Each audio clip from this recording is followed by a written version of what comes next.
This is the Roller Coaster Podcast, and I'm your host, Lucy Q. Life is a wild ride. It has twists and turns. It's scary, exciting, and downright fun. So throw your head back, arms in the air, and come along with me for the ride. Life is like a roller coaster, baby, baby. I wanna ride. Okay, before we get started, check out nectargrowth.com. nectargrowth.com. It's free to join, but not for long. Nectar is an extension of the roller coaster. It's where you can start your own journey of self-exploration and growth. In Nectar, you'll find different topics of interest, daily blogs, affirmations, journal prompts, and you can connect with some of the fantastic coaches that have been on the roller coaster. Soon, we'll be adding videos, meditations, live discussions, and events. Our signature course is a journey of self-improvement, and it's valued at $397. But once you join, it's available to you at no cost. So if you're feeling stuck, if you feel like you need to change and not sure where to start with Nectar Growth Network. Come join us. You know you're worth it. Now, let's get on with today's show. Society can press upon us that the only way to build a career, be successful, and have all of your needs met was to have a piece of paper that signified you'd graduated from college or university. I used to believe that myself and thought that my lack of degrees and diplomas was the reason why I just couldn't get my career to move forward. Even after I went back to school and earned a piece of paper, nothing changed. I didn't know that I was living my own prophecy. Joining me today is Myles Wakeham, who migrated to the US in '89 and became a multi-millionaire.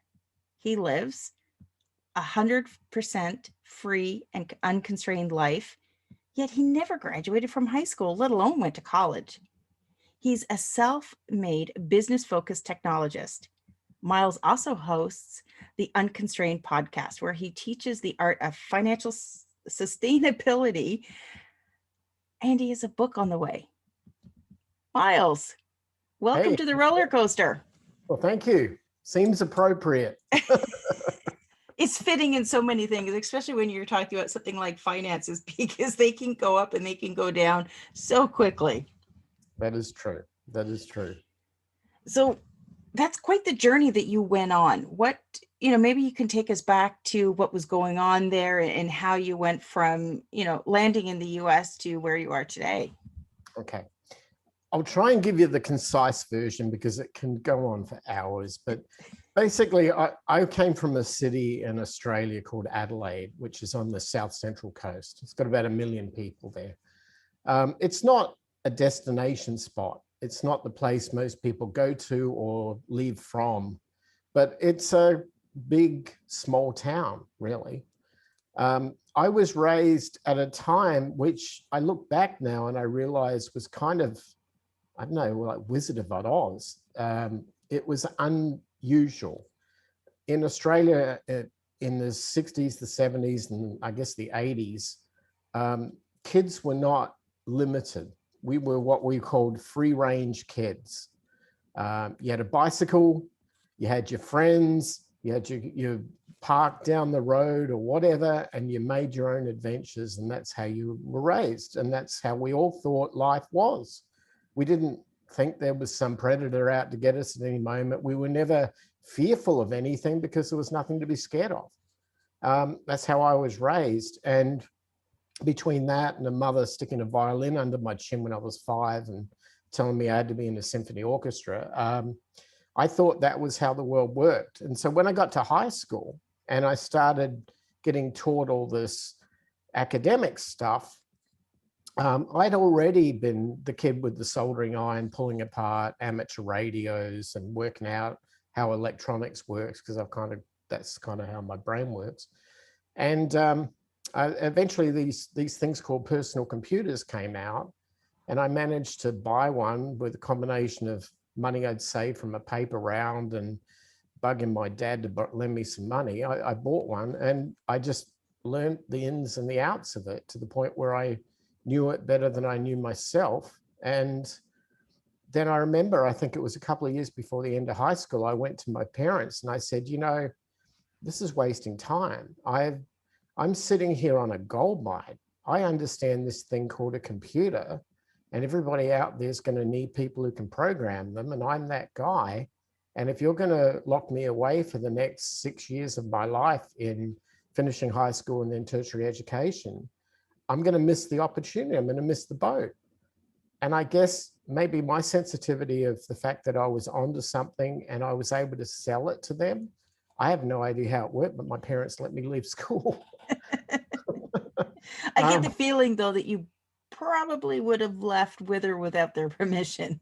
Oh no, I had a really good relationship, in my family, and I respected their opinion. Yeah. They were actually quite older when they had me. I was actually adopted. So I ended up going to parents that I guess when I was a kid, they would have been in their late 30s. So by the time I got into my teenage years, they were well through life and they had a lot of wisdom to impart. And the funny thing is, I think the most wise thing my parents ever did for me was to leave me alone and let me work things out myself and kind of not tell me what to do, but just allow me to fall over it, allow me to learn. And maybe that was why they chose to let me go. So I did. And I went out as a kid and I bumbled through a few jobs to try to work out how the world of capitalism worked. Didn't like jobs, hated jobs, still to this day don't like jobs. I ended up starting a business, writing computer software. And by about the age of 25, that business had, 100 clients, big corporations, government departments, defense contractors. I was writing the software that managed the storage of liquid nitrogen samples for the local university. And I'd never gone anywhere near university as a student, and yet they were paying me to run their software. That was how things were back then. There weren't enough programmers. So by the time I got to 25 and I said, okay, I've sort of been there, done that, which at 25 is a bit young to say that, but it is what it is. I ended up taking some time off.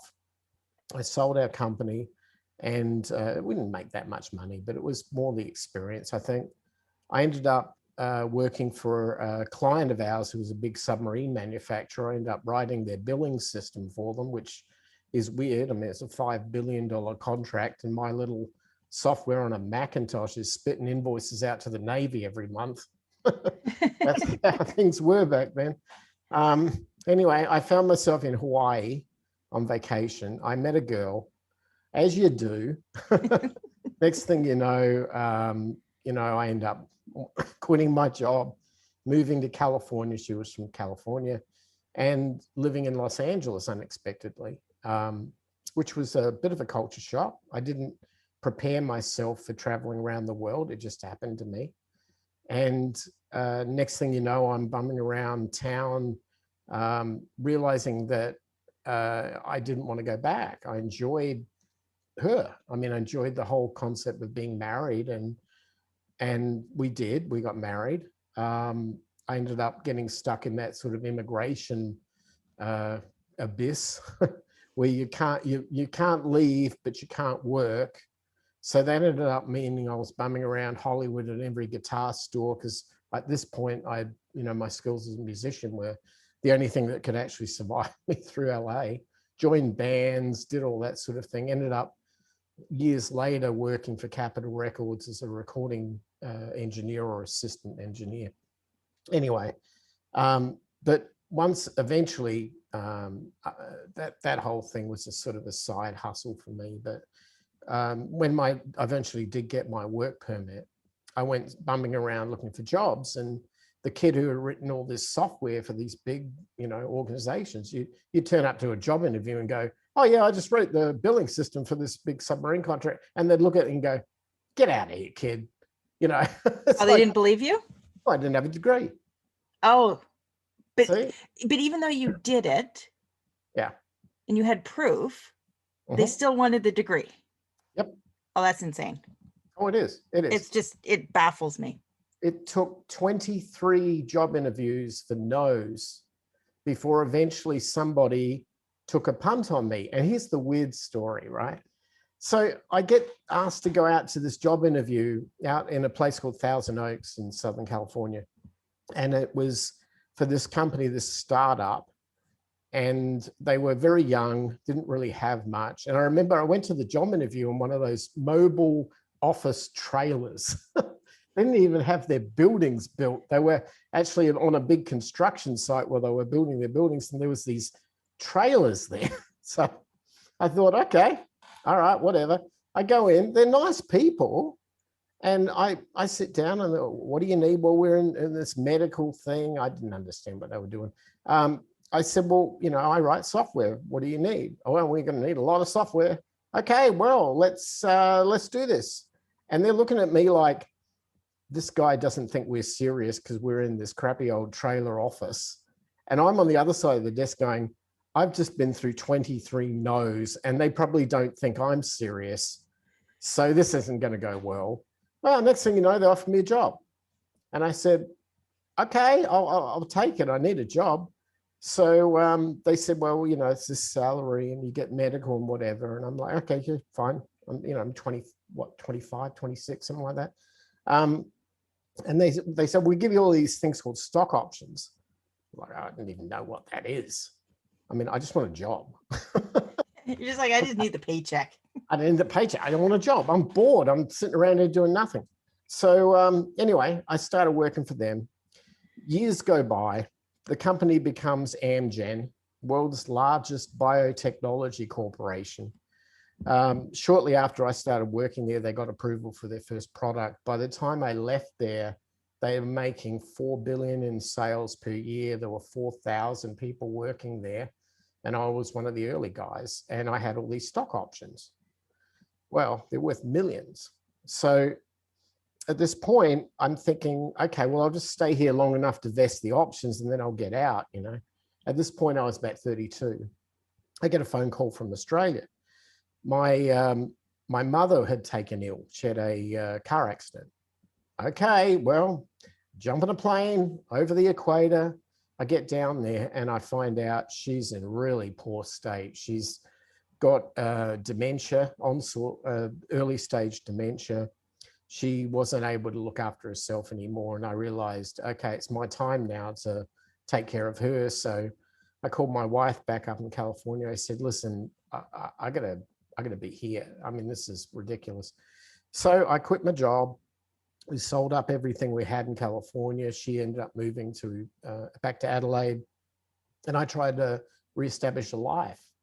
And I realized that wasn't very easy to do because I had been away for 6 years. I came back a totally different person. My expectations in life on what the world was, what it could be, were very different to the small town I came from. And it was very hard having conversations with people I grew up with because they didn't understand. And I didn't really understand them anymore because the idea of, talking about the football on the weekend or whatever the thing was that was going on, was completely alien to me. I wasn't that guy. So it was miserable. And I think what happened was it began a step of a whole bunch of negative things that blew out. So the first one was I got divorced. My wife couldn't handle the whole thing. She left. That took half of all the money we'd earned. And my dream to be, quote, retired at 32, which is a stupid idea, by the way. But anyway, that kind of disappeared. And then I ended up going on a vacation with some friends of mine who were there, who wanted to sort of pull me out of this depressed state I'd found myself in and take me on a road trip to the coast. So we did that. And on the way back, they crashed the car. I say that, I should give you context of that. I was in the back seat of the car. My friend was driving. His girlfriend was in the front seat. He hit head on at about 120 mile an hour. No, sorry, 120 kilometers an hour. He hit water. and then head on into an oncoming sort of like an RV, and killed the girl who was in front of me, left me disabled completely. Half of my body was destroyed. It wasn't his fault. I mean, he hit water in a flash flood in the outback. That stuff happens in Australia. You know, it's what we're raised to be tough enough to handle. But it's not until you're in a coma for 7 days and they pull you out of a car wreckage like that that you start coming to grips with what's important in life. And I realized all the things that I thought were important, all the things that I valued, they were not, because at the end of the day, I had to survive. So anyway, they airlift you back to my hometown. I go through multiple surgeries. They try to put me back together again.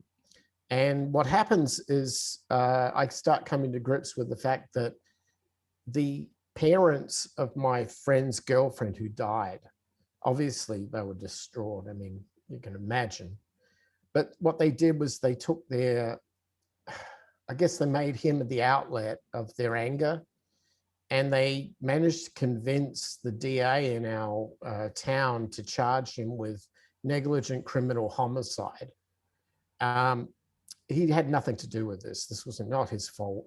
I wasn't even allowed to testify at his trial, which was weird. They wouldn't even let me be there. And I was the only surviving witness. That's strange, yeah. No, it's lawyers. What are you going to do? Yeah. The process, eventually the case fell out and he didn't get convicted. He was, you know, it was null and void. But what happened was the insurer who were paying for all the medical costs, particularly for my rehabilitation and ongoing surgeries, they basically said, there's a criminal case here, we're not paying squat. And at that point, all of my medical care stopped. Even though, like, but you weren't part of the criminal investigation. I was in the back seat of the car. But they still stopped it. Yeah. Oh. Yeah, and then it became this lawyer on lawyer battle for 8 years before they, you know, the whole thing was just a mess. And it's funny because I'm not the only one to go through this in Australia. My sister-in-law went through a very similar situation, but she did not prevail out of it. She almost broke her back in a car accident and they wouldn't pay for rehabilitation. She's still, to this day, dealing with a life of pain and suffering. But anyway, it's a horrible situation. But the problem is that I had lost half of my worth in the divorce. Then I decided the house that we had bought in Australia, I wanted. So I mortgaged half of that. So now I was carrying debt. And then on top of that, what money I had left ended up going into medical costs to try to keep me alive, or, you know, at least keep me rehabilitating. So by 2 or 3 years later, I was dead broke. So I'd gone from this kid in this small town with no money who lands in the United States with a bag and nothing else, to a millionaire, back to being a pauper. And I was about, I guess, 33 about this time. So there's roller coaster number one for you. So anyway, I realized though that if you can survive that, you can survive anything, right? At this point in time, I took it upon myself that the only person who's going to get me through this is going to be me, because the government ain't helping here. The insurance company's not helping here. So it's on me. Okay. So I took it on. As happens, years later, I got married again. My wife and I had a lovely daughter, and I get a phone call in '99 from a friend of mine who was at the company that I started working at when I was in the States. Come back over to the States. We need you. There's this thing called the .com boom. We need people like you, and we'll pay whatever we have to. And I said, well, I'm getting pretty bored around here. Why not? So I jumped on a plane. I went back to LA. I worked there for a while. I ended up calling my wife going, you got to get on a plane with that daughter. We got to come over here for a year. We can make our money back. We can do pretty well. So she said, sure, she's up for an adventure. So she came, we rented a house. No one would lend us any money, so we paid cash for everything. Bought a car, bought the furniture, the whole bit, set our daughter up in school, and life was looking pretty rosy. And then the .com crash happened in and won. And all of the contract work that I have got immediately ceased. And I was back to nothing again. And I'm thinking, there's a pattern here. You're like, wait a second. What am I not getting? Yeah, right. Like it's not my fault, right? All these things that have happened to me that are negative they're out of my control, or at least I think they are. So at this point, we decided that it would be better for us to stay in the States, get a U-Haul, sell the house we had just bought, thankfully not with a loss, which was good. And then we moved to Arizona where it was cheaper, and we bought property here, and we've been here ever since. But the weird thing is when I looked for safe haven back in, I guess it was about 2001, 2002, and landed back in Arizona, I didn't realize it was at the cusp of the real estate boom. And so we had been doing some interesting sort of things on the side with real estate back in Australia. We had bought some properties, and it just so happened Australia was going through a mining export boom to China, and the properties had tripled in value, which was wonderful. So we would take some of that. Plus we had the house that I'd kept back in Australia. We sold that, took the proceeds, and started buying and speculating in real estate in Phoenix. And then the price just went to the moon. I mean, we were sitting back by about 2005, 2006. I was a millionaire again. It was like, okay, that one's cool. At least this time I feel like I earned it. It's not like somebody gave you a pile of stock options. In this case, I actually had to take on the risk myself and do it. But we did that. And then 2008 happened. I was going to say, oh, I know where this story's going. No. Well, here's the interesting thing. I'm a kid that was raised on the buck stops here, stops on my desk. And my life had, up to that point, had sort of reinforced that, particularly with the accident. And I realized that we kept a very low debt profile. So whereas everybody around me were getting foreclosed on and losing their homes, we were okay. At least we could survive. But we had these properties in Australia that had tripled in value. So we sold them, brought the cash over, paid the tax man or whatever, brought the cash over and started buying up everybody else's foreclosures. We ended up buying a street of multifamily properties. What? Yeah. Now in Arizona, the auctions were like the Wild West. They'd be in this open courtyard thing down at the courthouse in Phoenix, and a guy with a 10-gallon hat or whatever is out there with a clipboard going, right, I got this address, who wants it? Who wants this? Who wants that? You put your hand up, you bid, you get the stuff for like 30 cents on the dollar, and then you'd take it over and you'd fix it up. And that's my wife and I, particularly my wife, she loves doing that sort of thing to property. So we had acquired a lot of real estate. By about 2013, our net worth went up 5 times. So it already was, multiple millions of dollars going up and up and up, to the point where we're managing like 20 properties. And we thought that was it. It was like one of those, if you imagine a graph where you go up, you go down, you go up, you go down, but all over the graph is sort of still going up, and then it hits that kind of exponential growth thing. That was our world in 2013. So what I ended up doing, so putting all that stuff aside, what I did was I'm sure like you, raised a kid and put her in college. And because that's what society in the United States told me to do. Even though I didn't do it, right? Even though I knew in my own gut, well, that's not going to work. But despite all that, I threw caution to the wind and said, I've always never been responsible for myself. Like I am responsible for myself, but I would put myself in harm's way without caring about it. But I'd never do that to my kid. Yeah. Right. Yeah. And every parent is like that. So when it comes to what do you do for your child's education, do I want to tell my daughter, don't finish high school and go and do what I did? No. it's a different time and a different place. And I have to go with what I thought were the wisdom of the social mantra and put her in, college, whatever. So she did. We put her in a U of A, and I paid for the whole thing, $100,000 something dollars. And I remember at the graduating ceremony when she graduated, we were sitting in the bleachers. There was about 20,000 other kids graduating that year. And the guy sitting next to me goes, yeah, do you know 85% of all these kids here are going to graduate with student loan debt? Yeah. And well, I do. Okay. So they did. And my daughter graduated. And then I came face to face with the fact that the bill of goods that were being sold to them in education, leave college, get a good job, work hard, and you'll be retire at the age of 65. It doesn't work anymore. It might have worked in 1950.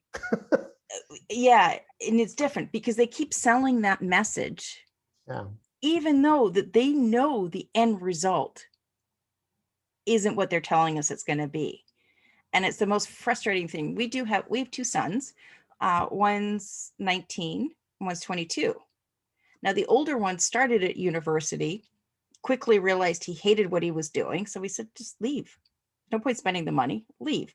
And it took him a couple of years to figure out his path. And now he's on it and he's loving it. Right. Our second son, he knew his passion. He went straight into college. He's finished the first year. He's got the second year to go. And then he's got a plan. But both of their plans are very unconventional of how they want to live their life after college. Mm-hmm. The whole, graduate, get married, buy a house, have 2 kids, buy a Volvo, have a dog. They're like, my picture may include that, but that I'm not going to confine myself to that box. Right. It's interesting you say that. I had this thing that was happening when my daughter graduated. All of their friends, you get to know all of her friends that she was in college with, and I remember there was one time there was a birthday party or something like that, and we went down to Tucson, where she was going to college, and we booked this beautiful Mexican restaurant, beautiful historic place, and she invited, I think, about 10 of her friends.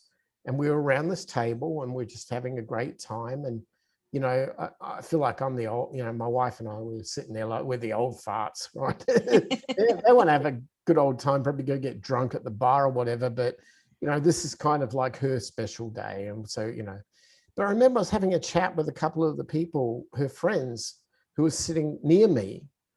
And they wanted to know, like, my story, and I kind of sort of didn't want to go into detail because it's a long story, but I said, what are you guys doing when you leave college? And they looked at each other and they said, we have no idea. I'm like, so are you eliciting conversation with me because you're hoping that I can give you some enlightenment? Like I can give you a path or give you some clue? Yeah, it's exactly what we're doing. I said, well, what are you missing? What did they not teach you? They never taught us about life. And I said, well, let me ask you a question. What makes you happy? We don't know. We haven't had the chance to find that out yet. How old are you? 22. Interesting. So 4 years ago, somebody you're sitting around at the kitchen table with your parents, and somebody put a big white piece of paper in front of you that had a contract that you had to sign, right? It's called a student loan agreement. And they said, yeah, we'd do all that and the scholarships and all the government grants, whatever. But yeah, we're all carrying a lot of debt. I said, how old were you then? They said, 18. I said, let me ask you a question. Were you old enough to go to the bar you want to go to right now and order a beer at that age? Hell no. I said, well, what business did you have signing that damn contract? Because so true. At that point in time, you did not know why you were doing it. You were being guided. And look, I don't blame parents because we're parents, right? We understand this.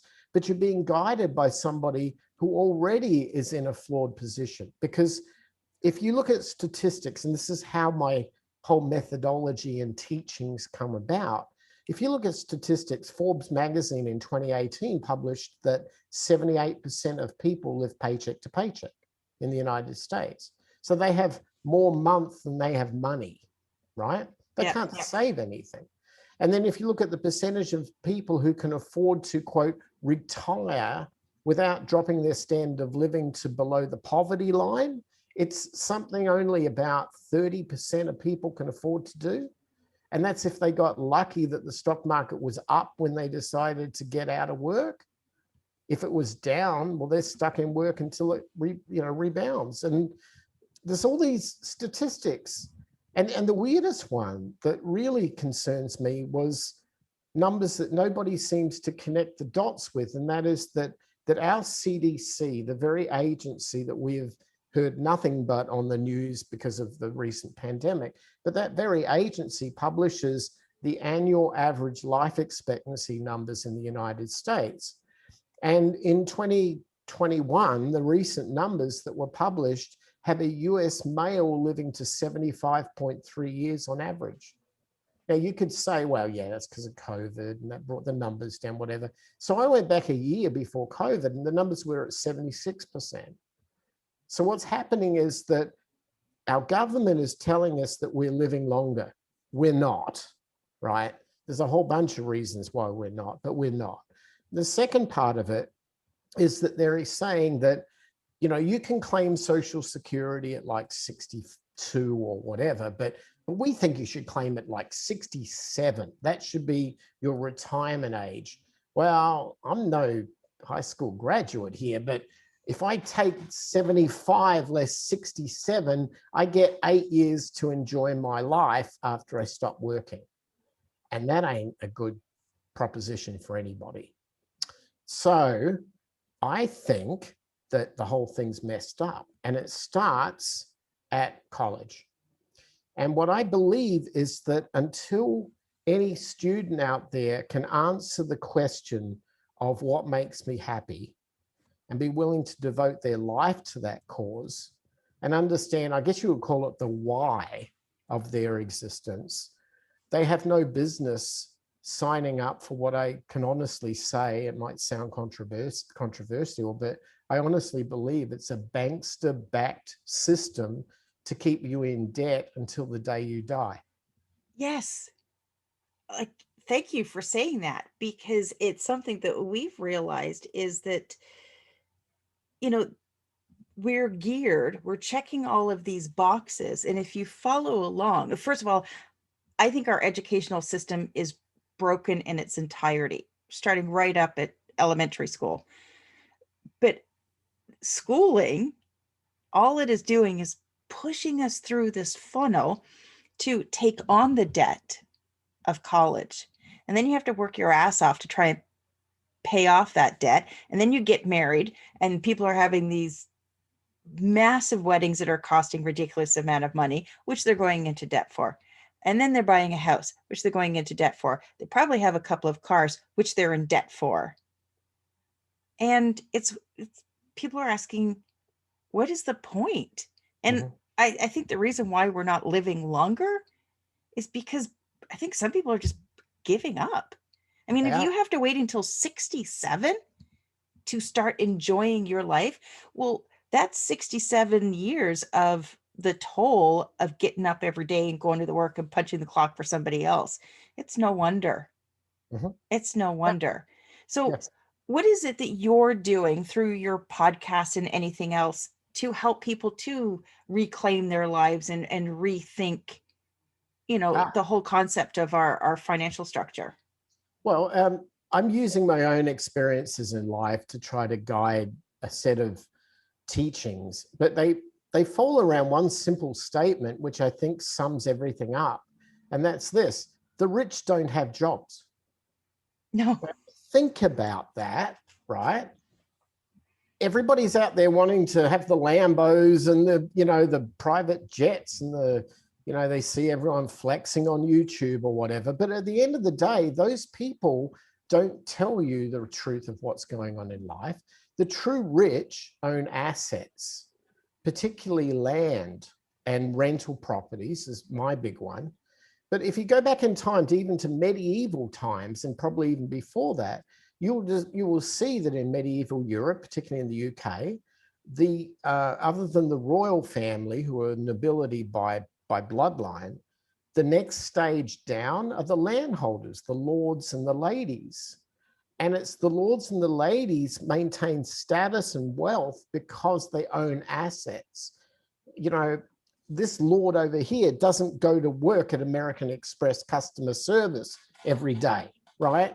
He plays polo and drinks whiskey with his buddies, smoking a cigar on a Friday night. That's what he does. And I looked at it and I said, well, if in history that the rich have always been the owners of assets, the key is, what are the assets? Why do they own assets? And I realize it's because the assets do the work for them, right?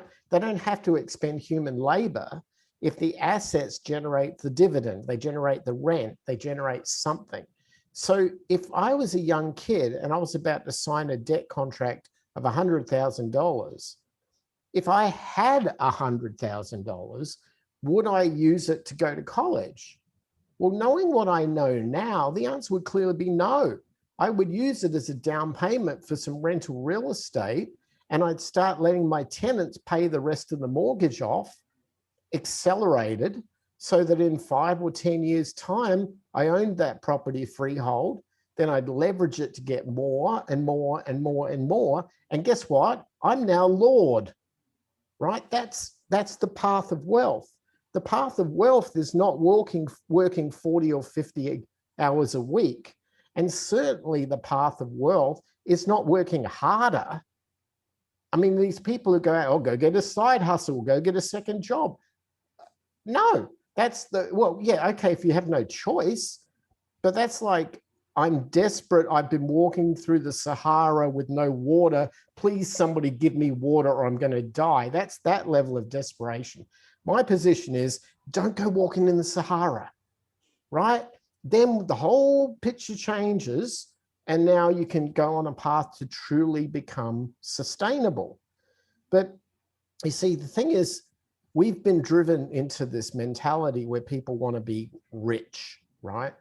And if you Google rich and you look at the pictures that come up, you'll see the yacht in Monaco Harbor and the celebrity lifestyle and the caviar and the Lambos and the private jets. But that's all Hollywood.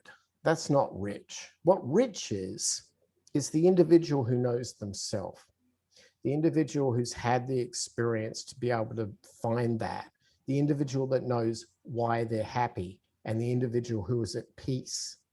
That's rich.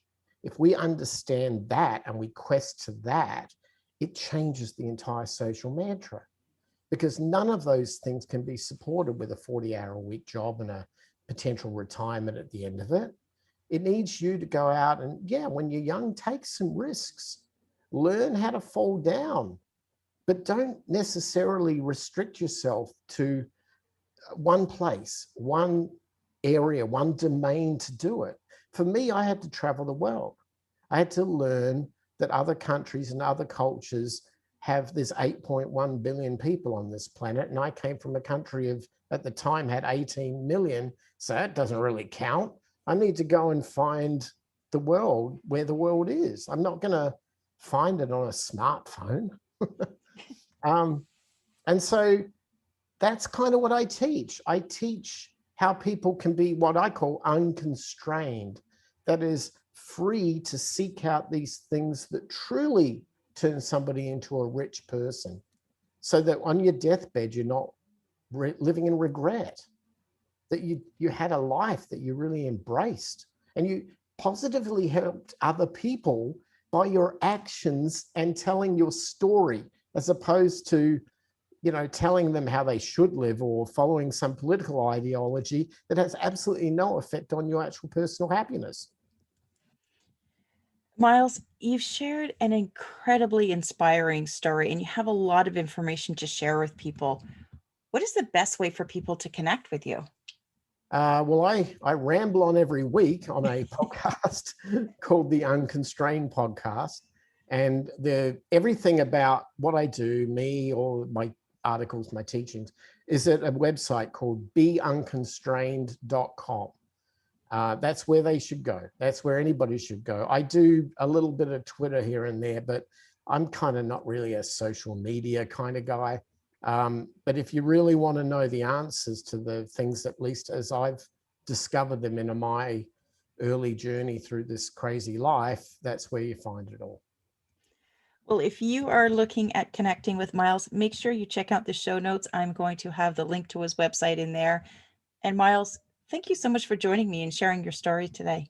You're very welcome. Thanks for having me. Thanks for listening to this episode of the Roller Coaster Podcast. Want to chat or share your ideas about today's show? Pop me an email at hello@therollercoasterpodcast.com. Don't forget to connect with me on Facebook and Instagram at The Roller Coaster Podcast. Our theme song, Roller Coaster, was performed by The Lucky Setback. Audio editing by the one and only Jeff Quigley of Quigley Creative. Life is like a roller coaster, baby.